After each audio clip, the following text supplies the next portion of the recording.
In the wake of Half-Life 2's 20th anniversary, I've had a lot of Half-Life on the mind. I've been paying pretty close attention to it as the lurker that I was for the longest time. It's great to see the passion for the series rejuvenated after the release of Alyx and the anniversaries, and to see Valve actually get off their ass and make video games. But more than anything else, it's the fact that Half-Life, as a series, is getting its due acknowledgement by Valve, and that the possibility for more to come is the most feasible it's ever seemed.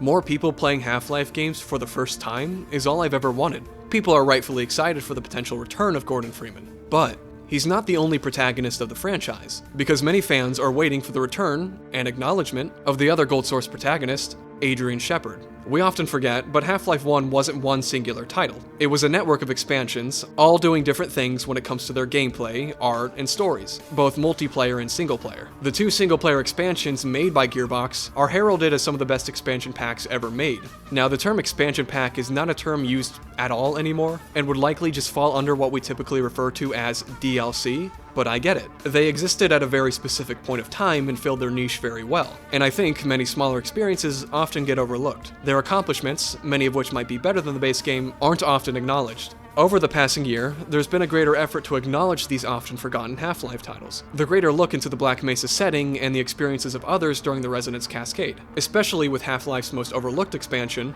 Blue Shift.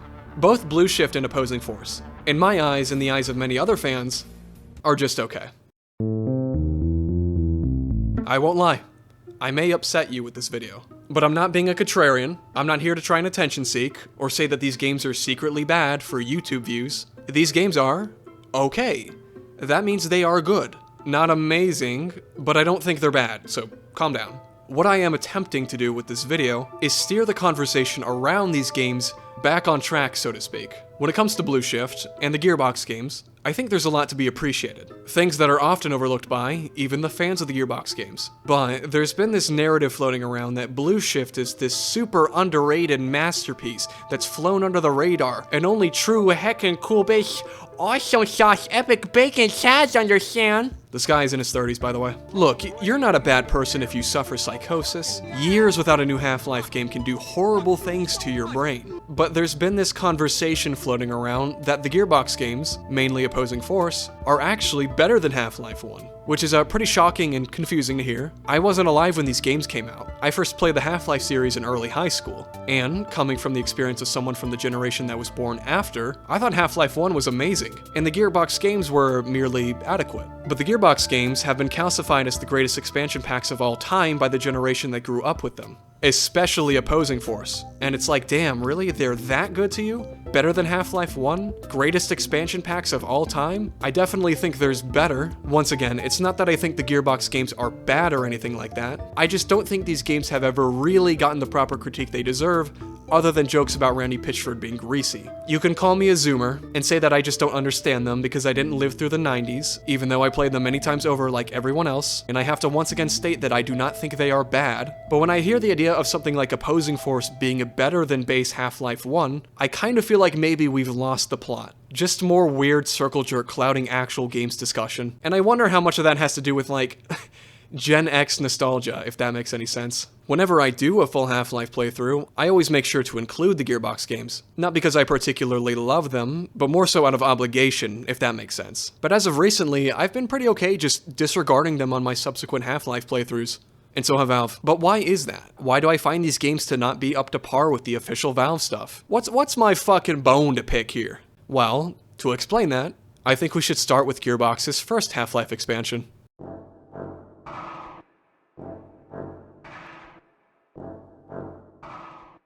Conceptually, I think Opposing Force is amazing. A greatly and passionately made expansion pack, made by a young, talented studio who were just as in love with Half-Life as everybody else at the time was. And Gearbox's unique take on an alternate scenario, at the time of the Black Mesa incident, is a perspective that is absolutely worth your time, an amazing value pack of a game. But, in execution, actually playing the game, I don't think it's that concretely made. Maybe because it's in comparison to the original Half-Life. One of the best shooters ever made, one of the best games ever made. And Gearbox's level design, storytelling, and polish are not Valve's, especially concerning the game's pacing. how it constructs its levels and scenarios. That cohesion between levels, how they further the story, both the actual narrative and Black Mesa as a facility, is what makes Half-Life Half-Life. I can play the entirety of Half-Life 1 in my head, remembering each room and key moments and how they progressed. And while there are some sections in Opposing Force that I think are memorable, I struggle to remember when they took place and in what order, even after multiple playthroughs. Lots of cool set pieces, but not much really stringing them together, lacking any real cohesion, and making the world and this part of Black Mesa feel a little artificial. Very gamey set pieces or repeats that sort of just appear out of nowhere. The original Half-Life's platforming segments were designed in ways so that they felt like a natural extension of Black Mesa itself. People really seem to not like the chapter residue processing, but I love it. I think it's a great showcase of Half-Life's platforming. Because you don't feel like you're overcoming platforming obstacles in the traditional sense. You feel like you're navigating around the Black Mesa facility. Despite this being curated level design, it creates the feeling that every movement and decision is a makeshift byproduct of the architecture around you, using it as leverage in a very scrappy way. That cohesion between the level design and game mechanics, having every aspect naturally fit into the world, while also serving as critical gameplay elements, is the key to making a good Half-Life game. Opposing Force doesn't completely understand this. Halfway through, the game gives you this pretty wacky barnacle grappling hook that you can only use on very specific points on the map, and seems to use the existence of the barnacles as an odd point of humor, rather than another disturbing alien life form that has infested Black Mesa. It's just too wacky of an idea to really fit Half-Life. It doesn't even feel that good to use in execution. The game as a whole is filled with moments like that, areas that feel like pretty stripped down and gamey versions of scenes in Half-Life 1. Opposing Force's level design feels like a series of disparate LEGO sets all kind of taped together without much in between connecting them. And not even the cool LEGO sets like the cheap $10 ones your grandparents would give you, like who wants this shit? Despite the flaws in its level design, there's a legitimate attempt to expand more of the Half-Life world and the events surrounding Black Mesa. Some of these new ideas are great, some are kind of stupid. I really like the way the military and the Black Ops were handled. The idea of playing from the perspective of Half-Life 1's main human enemy is pretty ingenious. The joke in Half-Life 1 was that they were a bunch of dumb jocks who felt pretty justified in killing some nerds, only to get their asses whooped by the alpha nerd. The unit themselves were the character and not any specific individuals. Their portrayal in Opposing Force is much more human though, with more distinct design between the grunts. The player has a clearer picture of their goals and ideas, what the operation at hand even is, what it requires.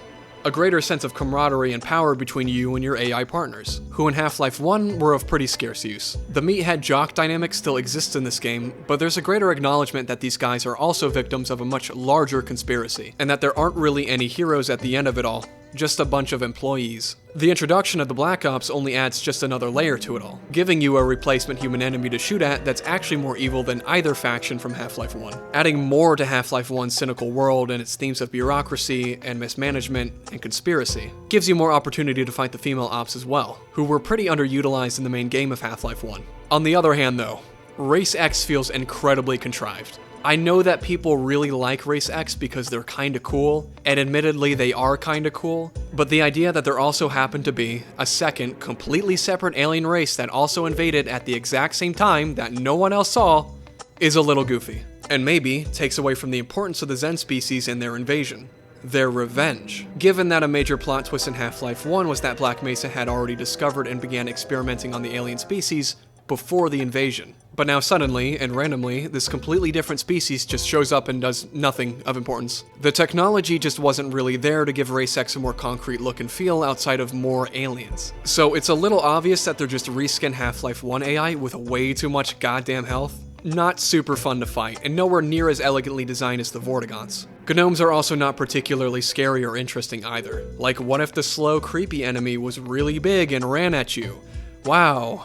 How scary. My favorite new enemy is the helicopter that's just painted black in like MS Paint or some shit. This sounds kinda mean, and a little pedantic, but Half-Life is a very technology-driven series, and the art and story are all driven and inspired by the many breakthroughs Valve made. And that's not a bad thing. It's okay for art to be moved by technology. But if you don't have much to bring, don't have much to innovate with, it's gonna be hard to make a new Half-Life entry without it feeling, you know, gamey. And Opposing Force is pretty gamey in comparison to Half-Life 1. Not saying that it isn't inspired, or that it isn't doing cool things with Half-Life 1's framework, it's just that I don't think the game goes far enough, if that makes sense. I'm not expecting like a full-fledged game from this, it just doesn't seem to take that much advantage of Half-Life 1's framework and tools. In fact, the multiplayer expansions actually do a much better job of this, although I understand that they are not supposed to be Half-Life games. But I understand why that generation of gamers speaks so highly of Opposing Force. If you were a publisher or developer back in the day, when retail shelves were the dominant place to sell your game, and you wanted an expansion pack to sell, you had to really promise and advertise the value. And when it comes to the quantity of what's in here, there's quite a bit. So if your main concern is a price-value ratio, you're getting the bang for your buck. But when it comes to the quality, it's not Valve standard. I do think it's important to judge games and have a knowledge of what time they came out, what they brought to the industry, and what they can bring to you now that other games can't or still aren't. But here's the thing. The future is now, old man. And I don't give a fuck about any of that. I don't really care to have content. That's not a thing that's appealing to me. Saying something is good because it had a lot of stuff and content isn't a convincing argument. Because if that were the case, Fortnite would be the best value thing to ever come out of shooters. Fuck. Beautiful. He No just took fall fucking damage way. and died. Yeah. I definitely think a game doing a lot of varied things can make it a great case study and interesting to talk about, which Opposing Force is, but this way of thinking that's really been the last line of defense against the Gearbox games, and a lot of other things from that era, really needs to die. Back in 2007, if you wanted to play Portal, you had to pay full price. Yes, I know that you were also paying for these games too, and that was also a good value proposition, but Portal 1, now, in the year 2025, is a game with a price tag on Steam that you pay money for, and it's a 3-hour-long single-player game, and there are other games that price or cheaper that have much more value. And it doesn't matter because what's in Portal 1 is so good it blows all that shit out the water. It could be $60 and I'd still say it'd be worth it because of how goddamn good I think that game is. I think a great comparison to make would be to GoldenEye 64, another game with a similar but even greater narrative around it. People for the longest time going as far to say it's one of the best shooters ever made, one of the best games ever made, and much of that is probably due to the Nintendo industrial complex that reigned supreme on gaming YouTube at that time, but I'm getting sidetracked. If you play GoldenEye 64 now, which I do encourage you to do so, you're gonna get a lot of history out of it, but you're not gonna get much out of it as a game, which is also not a bad thing either. But I can go back and play Halo with friends and be like, damn, this shit's still fun. Oh, they're all right next to me. Alright, watch out for that fucking artillery strike. Are you kidding me? I still go back and play the original Doom and think, holy shit, over 30 years later and this is still fucking amazing. Not really with GoldenEye. It was very much a you had to be there moment. And even in that moment, it wasn't that amazing. Nowhere near as good as the game that would succeed it. If you played PC shooters that were already coming out around that time, GoldenEye didn't offer you much. The only thing on offer was an FPS that people could play on their Nintendo console. With this fucking thing, it's incredibly rudimentary. And I wonder if the same hype this game gets was sort of a tribal discovers fire type thing, while over here we already had fucking Civilization. I don't care how long or big or how much stuff is in a game. I care about the quality of it. That's what's worth the price of admission. And Half-Life 1 Blue Shift really is not worth the price of admission.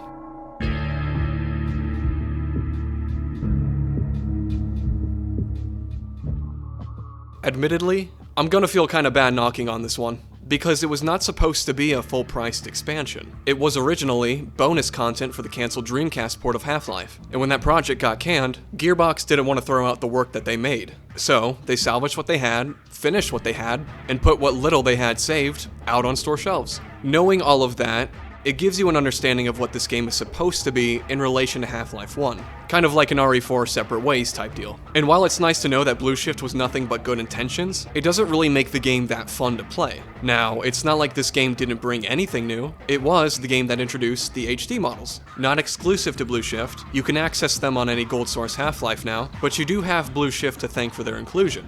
Or to hate for their inclusion. For the unaware, before Half-Life's 25th anniversary update, the HD models were just enabled by default for some reason, so longtime Half-Life fans had to watch in despair as new players' first experience with the series were with these uncanny clashing assets. To the untrained eye, there probably doesn't seem to be much of a difference, and I do think the hate for them is pretty overblown, but they were definitely worse than vanilla. The higher poly character models in particular do clash pretty jarringly with the foreground elements, not ideal for experiencing Half-Life. I guess this guy does look more like Barney than this guy does, but like I said, uncanny and not ideal, even if OG Barney did look like a dried up sperm cell. Also, the M16 in particular is so obnoxious, it covers like half your fucking screen whenever you fire the damn thing. Weird looking, optional models aside, it's kind of shocking that this game doesn't attempt to offer you anything new at all. There's nothing here in the game that you wouldn't have gotten from Half-Life 1, even Zen.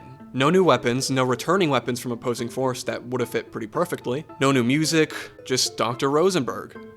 Oh, and Otis too. The only major gameplay difference is that you don't have access to the HEV, so you use traditional armor that heals in chunks, which is pretty neat, but even then it doesn't really go anywhere. Opposing Force gave you night vision compared to the HEV suit's flashlight, and Blue Shift just recycles the HEV flashlight. And you were apparently supposed to have a separate flashlight as a weapon, kind of like in Doom 3, but that unfortunately got cut. The game is supposed to be from the perspective of a security guard, but the moment-to-moment gameplay does not reflect that at all. I do quite like the intro to Blue Shift, and I actually think it does a better job of making you feel like a mundane security guard by having you do menial, laborious tasks, rather than the opening to opposing force just dropping you in a helicopter and then waking up after the crash. I especially like the snobbish attitude from the scientists, how they treat you like a simple dumb laborer, only for them to get a very sick version of karma. But after the intro, that feeling is dropped. Exploring the viewpoint of what is essentially Black Mesa's very expendable underclass seems like it would be grounds for a very different intensity and rhythm to how the game plays. Admirably, opposing force does have a distinction in the way that the game's encounters play out.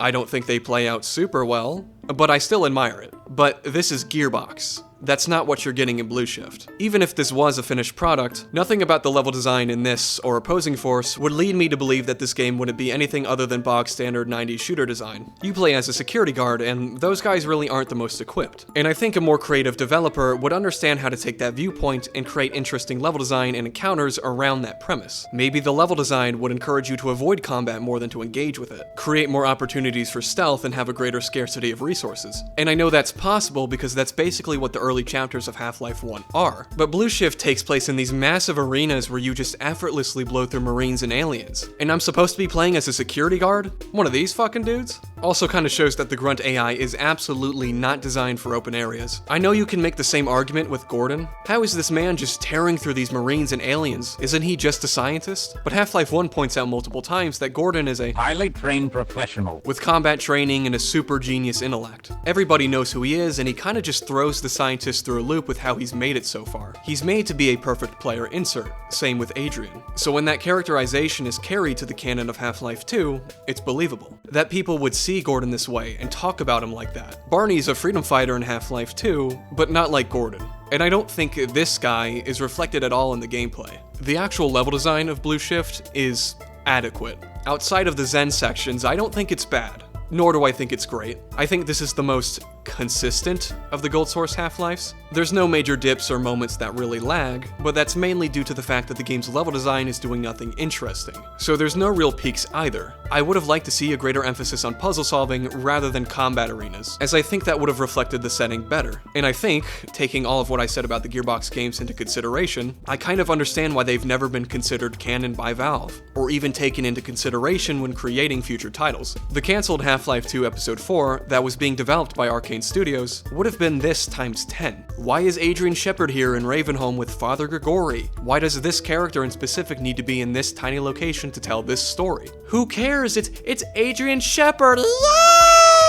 Not saying the work looked bad, but it felt like a mod. I'm not knocking Arcane here. I like the work that they do, but I understand the problem here. They soon realized during development that they didn't have much to add to Half-Life 2's formula, and without an interesting story to connect with these mechanics, it wasn't going to make a good Half-Life game, exemplifying why it's hard to create a new game that fits into any sort of Half-Life canon. And speaking of canon, and maybe you never felt or noticed this or even cared, but I'm not sure if you actually play as Barney in Blue Shift. Like this Barney. The guy who you're supposed to catch a beer with? So in Half-Life 1, Barney isn't an actual character. He's an abstract representation of just an average, cool, beer-loving security guard copy and pasted around the facility to save hardware space, instead of having different looking and sounding security guards all over the place, which wasn't possible. Kleiner isn't a character in Half-Life 1 either. Same story. It's the same voice used for every scientist to portray the quivering frail nerds who aren't anywhere near as capable as Gordon is. They're archetypes and not characters. So when these archetypes were brought back into Half-Life 2, 2, to bring back a sense of familiarity and continuity, they were molded into actual characters with names and motivations. In Blue Shift, Calhoun doesn't talk. All the Barneys do in Half-Life 1 is just talk. All Barney in Half-Life 2 does is just talk. So I wonder if the original intention was that this was just a random security guard named Calhoun, and not the Barney, who wasn't even a character at this point. And if it is supposed to be Barney, it's weird to play as Barney and then walk around and interact with a bunch of other security guards who talk like you, even though the you that you are doesn't talk because you're the actual you that is them, and they're the actual you that you're supposed to be you. Also, I couldn't find a place to fit this into the video, so I'll just put it here. But when Blue Shift got reworked for a PC release, Gearbox changed the music to use Chris Jensen's music from Opposing Force instead of Kelly Bailey's tracks from Half-Life, which fits so much better than the Opposing Force tracks. I don't know why they couldn't use Kelly Bailey's music, or why they didn't just use both, but, you know, whatever. This sounds so stupid, and so trivial, and that's not entirely wrong, but think about all the little details that make Half-Life games what they are. That's not present in Blue Shift. There are mods for both Half-Life 1 and 2 that feel so much more like meaningful iterations of Half-Life than Blue Shift. Opposing Force's level design is adequate, but its framing is quite good. But without Opposing Force's original ideas to carry the experience, Blue Shift's just adequate level design starts to become monotonous. I'm gonna defend Zen here for a moment. I say a moment, it's gonna be like 5 minutes. This is gonna seem like such a massive tangent, but trust me, it will make sense by the end of it. I think that in some regards, Zen is shat on way too hard. Half-Life 1 Zen is absolutely a mess in its level design and its pacing, and Interloper is, without a doubt, the worst chapter in the original game. If I was Valve, and I shipped it in that state too, I would also be feeling that same amount of embarrassment. It's a frightening experience for a new player, and for many returning players, a deterrent to even finishing the game. And it's not a surprise many of the devs from the original feel the same way. Black Mesa Zen is a very different story. Years in development compared to the few months Valve had, an immaculate amount of polish and detail dotting every part of your screen. It's a well-designed, hands-on, curated course for the player, and you can really feel that in the look and just by walking through it all. It is, on a technical and design level, better than the original, but that doesn't make it a better work of art. The great thing about Zen is that its difficulty and its hostility is thematically perfect. It is overwhelming, hostile, completely uncomforting. It is scary and frustrating because of that. And narratively, that adds a really heavy weight to the game's climax. You are stepping foot in a truly dangerous alien world. You are going against the odds, getting yourself into matters that you cannot comprehend. And I don't think you're getting that experience out of Black Mesa Zen, the intent behind Zen and all of its mystique. At least Half-Life 1 Zen is short. Black Mesa Zen is bloated. It's great that the new Zen is curated and not haphazardly put together like the original, but because the team was so concerned with adding as much as possible, both in its gameplay and look, and being as friendly to the player as possible, I think it strips away much of the character of Zen. Massive stretches of basically nothing gameplay where you hop around and pull levers and plug things in, with not much compelling you other than the visuals. And don't get me wrong, the work here by Crowbar Collective is fucking stunning. What they're doing with this version of the source engine is pretty impressive, but if you value Half-Life for the artistic or narrative experience that it is, and choose to use Black Mesa as a starting point, I think you're being fed the wrong interpretation of Zen.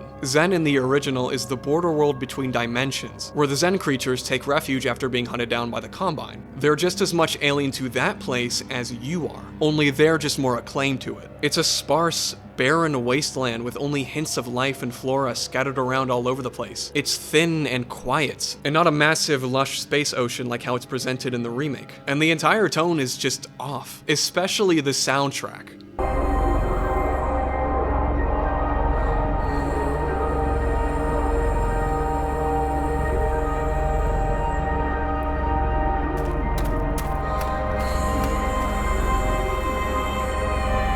The giant testicle monster is treated like an epic showdown and not a what the fuck moment like in the original, in this very overdrawn cat and mouse chase. It distances itself from that distinct Mark Laidlaw bleakness he leaves all over his work, and the horror that was provided by artists like Chuck Jones and Ted Backman. And in many ways, it starts to feel like a fan game. Which it is, but you know what I mean. Really, and I mean really cheesy moments like the Vortigons crying after being abused seem so counter to what we know about them as characters, and the wisdom they expel to the player. This also kind of applies to Half-Life Alyx 2. Now, I haven't played the game because I don't have access to a VR headset, because, you know, money, but from the footage I've seen, and what I've heard the characters say, you can hear Mark's absence. It feels like Half-Life, written by the Portal 2 writers, and personally, I'm not the biggest fan of that game's sense of humor. Oh, hi. So, how are you holding up? Because I'm a potato. Just putting that out there so we're all on the same footing. Feel free to throw me to the fire if you'd like. This is why I majorly disagree with the assertion that you should play Black Mesa over Half-Life 1 if you're concerned with canon or story, because you're not playing the game that Valve wrote, and you're not playing the revolutionary title people experienced back in 1998. You're playing someone else's interpretation of it. The technology of Half-Life is part of its story, so going from this to this makes sense. Not with Black Mesa. This is not a random dig at Black Mesa, by the way. I just hate the assertion so often spouted in modern games discussion that remakes serve as replacements because they are, I don't know, more accessible, and accessibility is such a stupid buzzword, as if accessibility means better art, because there's plenty of amazing works out there that aren't accessible, or never get heard of, whether that be purposeful or not. I am bringing all of this up because if you didn't enjoy the original Zen, or either interpretations, you are absolutely going to find Blue Shift's Zen a massive slog. There is nothing interesting here. Blue Shift's Zen is where Half-Life 1's expert pacing goes to die. No technology or story to advance the idea of Zen, and further cementing as to why Half-Life sequels are very difficult to make by people that aren't Valve. As if having more Half-Life is a good thing. It's not, because what Half-Life 1 has to say has run completely dry, and there's no more use trying to remake that success. I don't care for sequels, or remakes, or really anything like that. Not that the concept itself offends me, not that the idea of a sequel doesn't excite me either. Certain franchises can be endlessly interpreted and have their formulas built upon and expanded in so many ways. Half-Life isn't though. And this is the biggest thing going against the Gearbox games. Their canonicity, or their lack thereof. This is a hard pill to swallow for so many Half-Life fans, and I'm gonna make a very definitive claim to a question that has no real answer. Are the Gearbox games canon? No, not even remotely. Me stating that the games aren't canon, I know is gonna be interpreted as a judgment of the game's quality. That because I don't like them, I don't want them to be canon. But I don't hate the Gearbox games. I do like them. But I understand that Gearbox are not Valve, and their ideas don't necessarily match up with Valve's ideas. Mark Laidlaw has stated that he didn't take the Gearbox games into consideration when making Half-Life 2. And when you look at some of the ideas on display, I understand why they didn't. They didn't add anything to the story they wanted to tell and the game that they wanted to make. And that's why a lot of things in Half-Life 1 also didn't return in Half-Life 2. So if you listen to anyone at Valve actually speak, the obvious conclusion to come to about the Gearbox games being canon is no. And most of the responses to the very obvious truth of the Gearbox games not being canon is people going, yeah, but I want them to be. Which is a perspective I can sympathize with. If you truly believe they add that much to the world of Half-Life, you'll want them to be part of its canon. But that doesn't change the fact that these games were absolutely not taken into consideration when making the sequels. And canonicity shouldn't determine how you engage with something or enjoy it. Half-Life works best in implications. It would be to its detriment to get bogged down in little details. It's so prone to retconning, each game retconned the events of the previous, so I understand why they never really took canon as a concept into consideration when writing these games. It prevents them from doing new games and new things in this setting. So, when you look at what Valve is doing, the way they write and design their games, you can understand why the Gearbox titles were never taken into consideration, regardless of their actual quality. It's more to Valve than that. Opposing Force is a fine enough expansion pack, and Blue Shift is certainly playable, but I don't hold them on any sort of pedestal. And I can understand why so many people who worked on Half-Life have had such a hard time really doing anything new with it. And when watching the Half-Life 2 documentary, I think Valve themselves finally started to feel the exact same thing. Now, the circumstances leading up to Episode 3's cancellation were very different, and I don't agree that the game didn't show anything innovative. I mean, this ice gun looks pretty fucking cool, but because there is very little gameplay footage, and most of what was shown was just concept art, I understand the struggle to properly end this chapter of the Half-Life saga in a meaningful way, and why they wanted to move on to greater things. And ultimately, I think it was the right move, but I do wish they had gone back to properly finish their work. Although, if I were in their position, I would be just as terrified to return. Half-Life 3 is an exciting idea, but it's just an idea, and that idea may be perfect in your head, but it's not going to be the game we actually get if Half-Life 3 happens. If you're more concerned with the idea of Half-Life 3 itself, rather than wondering if the people who made Half-Life what it was are actually going to be a part of it, maybe you're more interested in the brand rather than the artist who made it. Because I guarantee you, understanding the artists behind your favorite works and what inspired them will lead you to so many great discoveries, and will maybe inspire you to create new things, rather than waiting around for someone else to make a sequel to Thing You Like. And this also applies to me too. Personally, I would much rather have a new Half-Life game or even a new TF2 update than to something like Deadlocked. But I'm also aware that good artists like to stretch their legs and create new things, and shouldn't be tied down to the same things to meet quotas and demands. It is good that we are getting new things from Valve. We bemoan Valve and how they operate, and they are deserving of much of the criticism that they get, but we only got these games because they were made by this company. Half-Life has a very specific tone, written and made by very specific people at very specific points in that company's history, and without said people's guidance, it won't really be Half-Life. Half-Life 3 shouldn't exist because it is required or simply that we want it. It should only return when it's needed to return. And for the time being, I'm fine with Half-Life going back into stasis. And that kind of explains why it's so hard to make another Half-Life game.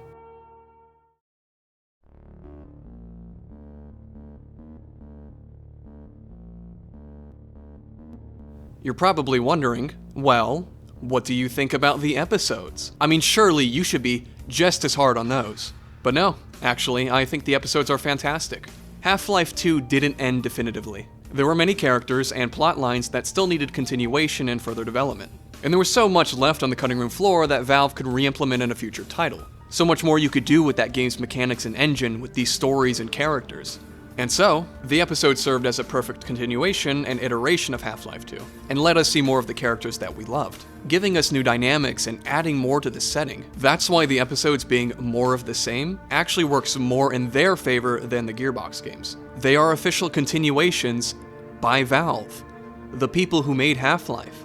And personally speaking, like out of my own gamer opinions, I really enjoy DLC that is a further refinement of the base game's mechanics. Most games by the end of their runtime don't really use the potential of their mechanics, and it's rare to get a game sequel that really tests you on your knowledge of the game with all of that. So the episodes continue that by being harder and more involved and tighter, rather than being soft resets like the Gearbox games. I love Half-Life 2, but it's clear on multiple playthroughs that not every chapter of the game got the equal amount of attention that they deserve.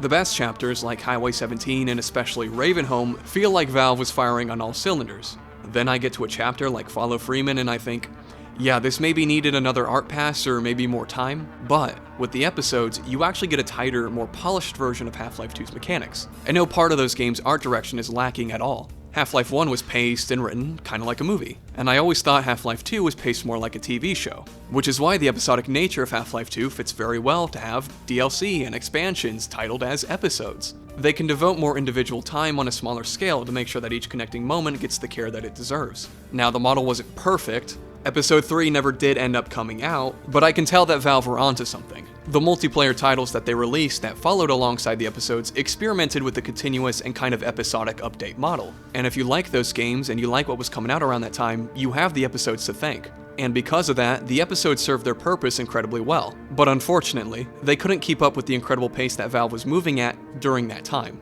Like I said, I still haven't played Half-Life Alyx, but seemingly everyone who has played it has fallen in love with it. And I'm sure that, when I eventually get around to it, I'll feel the exact same way. Hopefully. I guess the last thing I should address is the Black Mesa Blue Shift mod, a full recreation of Blue Shift in Black Mesa, created by the HECU Collective and officially endorsed by Crowbar Collective themselves. I wasn't originally gonna bring it up, but I felt that if I didn't check it out, it wouldn't give me a greater frame of reference of what Blue Shift could do better, given they had the opportunity to do so.